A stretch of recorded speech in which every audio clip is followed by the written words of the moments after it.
How to add an authorized user to your credit card of Citibank. Hi everyone, in this video I'll be showing you the ways to add an authorized user to your Citi credit card.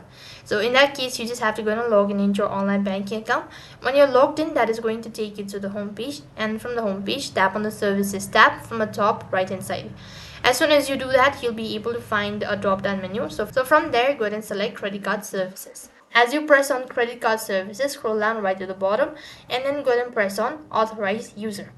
As you do that, next you'll be taken to this field where you have to go ahead and enter the first name, last name, their mobile number. If they don't have it, so it's optional, then their date of birth and their mailing address. And if you're sure about it, then click on online access to this account.